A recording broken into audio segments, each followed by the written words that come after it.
Vaincu il y a quelques mois par Cédric Doumbé, Jordan Zebo va peut-être pouvoir prendre une revanche indirecte en mars prochain. Son partenaire d'entraînement Baki va se mesurer à The Best. Et c'est une chose qui l'attend. Il a d'ailleurs livré son analyse de la situation. Jordan Zebo sait mieux que personne à quel point Cédric Doumbé est un combattant dangereux, lui qui a été envoyé au tapis par ce dernier lors de son dernier combat. Et ce n'est pas tout, puisqu'avant cette fin tragique pour lui et son camp, d'autres événements sont survenus. En effet, il a été la cible d'un pressing intense de la part de son adversaire, dans les médias. S'il a depuis réglé ses comptes avec Doumbé, il doit tout de même suivre avec une attention particulière les prémices du choc contre Baki. Il a combattu avec l'un, s'entraîne au quotidien avec l'autre. De ce fait, Jordan doit donc avoir une expertise assez poussée sur la question. Il a exposé lors d'un passage sur la chaîne YouTube After Fight. Voilà l'extrait.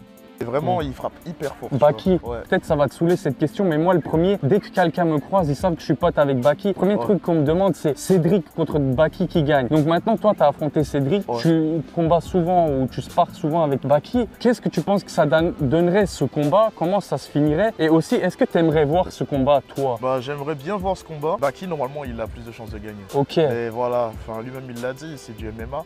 Mais normalement, il gagne, tu vois. Il y a la maturité dans la cage, il y a les femmes de changement de niveau, il y a la bonne lutte en chaîne. Comme je disais, il joue pas avec le côté qui cogne fort, etc. C'est vraiment qui gagne. Et c'est l'harmonie de tous ces compartiments-là qui font que, bien sûr, il y a tout. On n'est jamais à l'écart d'un moment, une frappe, hop, c'est comme ça, tu vois. Mais voilà, c'est du MMA, quoi. Je pense que c'est le plus gros combat qu'on pourrait faire en France actuellement. Mais en vrai, moi, je suis pas sûr que j'aimerais voir ce combat. Je comprends, parce que c'est deux Français, c'est ça? Jordan Zebo n'est pas forcément objectif. Il a totalement confiance en son partenaire d'entraînement, j'ai nommé Bessangour Chansoudinov. Pour lui, si Baki est concentré et qu'il garde son approche habituelle, alors il ne pourra rien lui arriver dans la cage. Là où il marque un vrai point en revanche, c'est sur la pression que met la PFL pour faire briller sa superstar Cédric Doumbé. Zebo est impliqué dans ce combat parce qu'il est le partenaire d'entraînement de Baki. Mais il est aussi spectateur parce qu'il attend avec impatience le combat. En tout cas, c'est clair, il soutient Baki.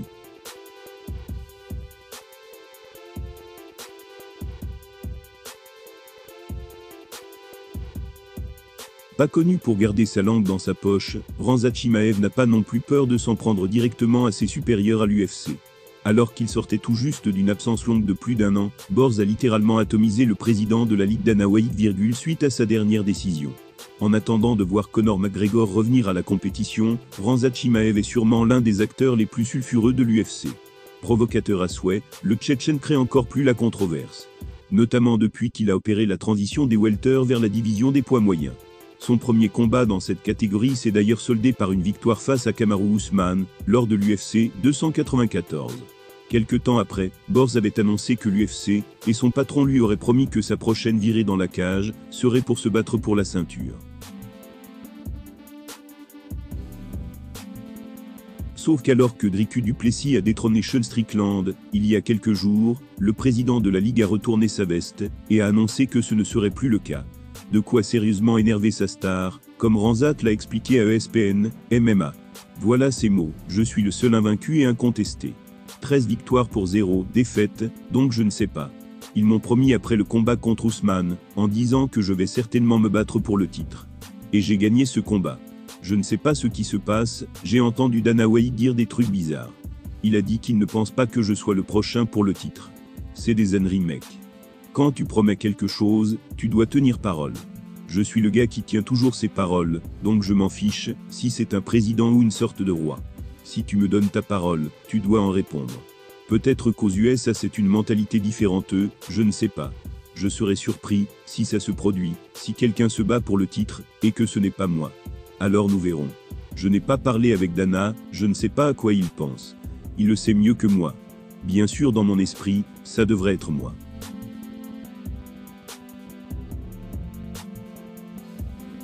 Malheureusement pour Khamzat, il est l'un des rares à penser ainsi. En effet, sa prestation à l'UFC 294 n'a pas convaincu grand monde, alors qu'il avait disposé d'une préparation bien plus conséquente que Kamaru Usman.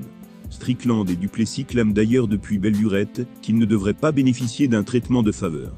Et visiblement ce ne sont pas les fans de MMA qui diront le contraire. L'un d'eux a par exemple déclaré « Mort de rire, il était cramé après le premier round. Il ne survivrait pas dans un combat pour le titre. » Alors qu'on lui aurait promis un combat pour le titre après sa victoire contre Kamaru, Khamzat Chimaev se sent réellement trahi par Dana White et l'UFC.